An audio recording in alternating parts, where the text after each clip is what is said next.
Ya, kembali di Apa Kabar Indonesia Malam. Mungkin sekarang yang kita juga perlu pahami di sini ya, Pak Gilbert. Kalaulah misalnya sekarang yang terjadi adalah ada masyarakat yang tidak setuju, Pak Gilbert, dengan kebijakan ini dan ingin menggugat atau mungkin curhatlah kepada elit DPRD ini. Kira-kira ini bisa diselesaikan atau mungkin mau tidak mau ya terima saja. Ini seperti apa? Saya kira hak masyarakat untuk menggugat dan itu dijamin oleh undang-undang. Mereka bisa melakukan gugatan ini ke PT UN, baik gugatan karena perdata maupun gugatan karena keputusan dari pejabat negara. Dan itu sudah dilakukan kemarin dan ada yang menang itu melawan Pemprov DKI yang masalah saluran air di Mampang. Kemudian masalah UMR juga sekarang kita masih menunggu hasil gugatan mereka. Apakah kemudian mana yang diputuskan oleh PT UN. Itu tidak ada masalah lah, itu hak masyarakat itu dan tidak ada yang bisa melarang itu. Lalu kalau mereka mau mengadukan hasilnya ke DPR dengan senang hati kan diterima. Tidak ada masalah itu karena memang itu tugas kami. Yang berikut bahwa kemudian apakah kebijakan ini kemudian akan direvisi, ya kita serahkan saja ke pihak eksekutif dalam hal ini. Tetapi jelas ini adalah kebijakan yang tidak baik dan sangat merugikan buat masyarakat. Sebaiknya ini ditinjau ulang karena merugikan. Tidak ada alasan untuk kemudian menaikkan itu tanpa perbaikan jalur transportasi. Karena kalau dikatakan beli 2 mobil, tidak ada jaminan juga karena tidak ada koordinasi dengan pihak Polri untuk memberikan 2 nomor yang berbeda ganjil dan genap. Semuanya kemudian harus ditambah lagi biaya. Yang kedua, jalur bus Transjakarta sendiri tidak steril. Saya katakan sekali lagi, saya tidak melihat ada kebijakan yang mendasar. Kalau dikatakan ini kemudian menjadi sesuatu pilihan yang baik, kenapa malah membiarkan halte yang diperbaiki di Polres dengan biaya 13 miliar per halte? Saya hitung itu 635. Kenapa bukan menambah jalur transportasi, kemudian menambah park and ride dan sebagainya? Jelas ini adalah kebijakan yang kemudian asal-asalan mengenai perbaikan halte, asal keluar uang begitu. Dan kemudian memilih bus listrik, sementara bus listrik tidak ada kebijakan yang baik karena harga baterainya mobil listrik saja sudah hampir sama dengan harga mobil transportasinya. Kenapa malah memilih itu? Itu kan high cost. Kebijakan ini juga high cost. Harusnya beban masyarakat dalam hal bahan bakar ya disubsidi saja kalau mau mengambil ini. Tapi siapa yang mau subsidi? Saya kira DPRD juga tidak akan mau memberikan subsidi kepada bahan bakar masyarakat karena kebijakan ini tidak mendasar begitu. Pak Kadis bagaimana? Ya, baik. Tentu dari sisi penyediaan layanan angkutan umum, pemerintah Provinsi DKI Jakarta terus berupaya untuk meningkatkan kualitas dan kuantitas. Saat ini total layanan Transjakarta itu sudah ada di 267 rute. Ada 13 koridor dedicated koridor untuk Transjakarta, kemudian ditambah ada non-BRT dan kombinasi dedicated dan juga rute layanan lainnya. Mikrotrans juga diperbanyak. Artinya Mikrotrans ini akan menjangkau pemukiman-pemukiman masyarakat yang kemudian mereka bisa connect dengan layanan non-BRT maupun BRT-nya Transjakarta. Nah, kemudian terkait dengan bus listrik. Tentu kita pahami bahwa pemerintah Provinsi DKI Jakarta mengambil kebijakan bus listrik itu tidak mandiri. Kebijakannya inline dengan kebijakan pusat. Pak Presiden 2019 telah mengeluarkan Peraturan Presiden 55, Peraturan Presiden nomor 55 tentang percepatan implementasi kendaraan listrik di Indonesia. Tetapi memang kita pahami bahwa Jakarta itu mengedepankan layanan angkutan umum.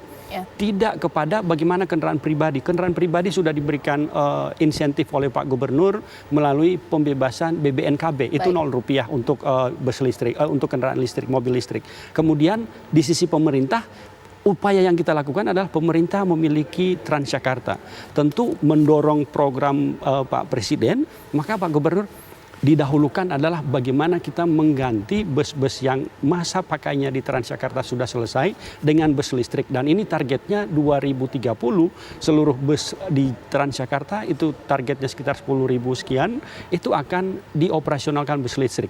Ini paralel tentu keseluruhannya kita harapkan Jakarta menjadi kota global sesuai dengan visi Jakarta ke depan. Oke, Bang Azaz Tigor, jadi sebenarnya ketika ada yang tidak setuju, entah itu adalah masyarakat atau mungkin Pak Gilbert di sini menjadi anggota DPRD DKI Jakarta dari PDIP, inginnya kebijakan ini dikaji ulang. Sekiranya ini lanjut terus saja karena 6 Juni ya, sebentar lagi 10 hari lagi, atau mungkin ada yang perlu dikaji, Bang Azaz Tigor? Ya, saya pikir begini, ya ini memang harus berani mengambil kebijakan seperti ini. Ya, harus. Kalau tidak nih, saya bilang Jakarta ini udah kronis nih penyakitnya nih.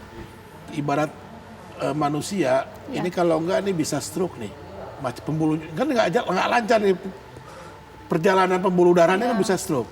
Makanya perlu cepet nih supaya diatur nih, nggak padat terus gitu, supaya nggak stroke Jakarta. Kalau sampai stroke lebih repot. Oke, Gitu. lanjut terus berarti ya? Makanya lanjut terus, tapi gini, saya usul, tadi saya sudah bilang pada Pak Kadis, sosialisasinya gencarin. Ya, jalankan secara konsisten. Kedua, tambah juga kebijakan yang lain supaya orang nggak nyaman pakai kendaraan pribadi. Kalau nggak curiga, lo kok cuma ganjil genap gitu loh. Ya itu, supaya jalan gitu loh. Orang pindah ada perubahan perilaku, pindah ke angkutan umum. Baik, Pak Kadis, ini berarti supaya masyarakat jadi ditegaskan ini bahwa 6 Juni tetap dengan kebijakan ganjil genap dengan 2 titik, dan di mana harus dapat informasi jalur alternatifnya atau mungkin titik-titiknya seperti apa? Ya baik, jadi untuk penerapan tetap di 6 Juni 2022, kemudian di 25 ruas jalan, dan apa yang disampaikan oleh Bang Ajas Tigor tadi bahwa paralel dengan itu, kami juga melakukan berbagai upaya untuk menekan operasional kendaraan pribadi. Contohnya adalah terkait dengan uji emisi seluruh kendaraan pribadi, itu juga dilakukan dan dikenakan tarif parkir tinggi pada saat mereka akan masuk ke lokasi-lokasi parkir yang dikelola oleh Pemprov. Demikian pula halnya untuk kendaraan roda 2, karena sudah ada regulasinya, ini juga akan dilakukan uji emisi. Artinya ini keseluruhannya secara komprehensif dilakukan dengan pola bahwa bagaimana agar mobilitas masyarakat Jakarta itu menjadi efisien dan produktivitasnya naik. Ya. Baik, terima kasih Bapak-Bapak, dan mungkin terakhir ini Pak Gilbert, bagaimana ini masyarakat juga mungkin jikalau memang tidak setuju diperbolehkan, tapi kalau namanya peraturan apalagi tanggal 6 Juni ini mau tidak mau ya dilaksanakan, bagaimana Pak Gilbert? Banyak solusi, ini kan pergub, dan tentunya pergub yang begini besar dampaknya kemudian disikapi dari Perda sebenarnya, bahwa Perda itu ganjil genap itu diberlakukan, sehingga kita kaji benar-benar. Saya pikir ya solusinya ya mereka mengadu ke DPRD atau melakukan tuntutan gugatan sendiri terhadap kebijakan ini di PT UN, dan itu sah-sah saja. Baik. Mereka yang merasa dirugikan ya silakan datang atau kemudian melakukan. Tapi saran saya, ini kebijakan yang tidak baik, harusnya diperbaiki. Tadi sudah saya sampaikan lah, detailnya nggak usah saya ulangi lagi. Saya pikir dikaji ulang aja. Baik, terima kasih Pak Gilbert, terima kasih Pak Ajas Tigor, terima kasih Pak Kadis. Ya, mau tidak mau, suka tidak suka akan berlaku tanggal 6 Juni pemirsa. Titik-titik tadi sudah saya informasikan, tapi jika tidak setuju ada jalur hukum juga bisa Anda lewati. Ini menjadi akhir Apa Kabar Indonesia Malam. Untuk hari ini saya Cica Anissa, terima kasih, sampai jumpa, kita ketemu lagi esok.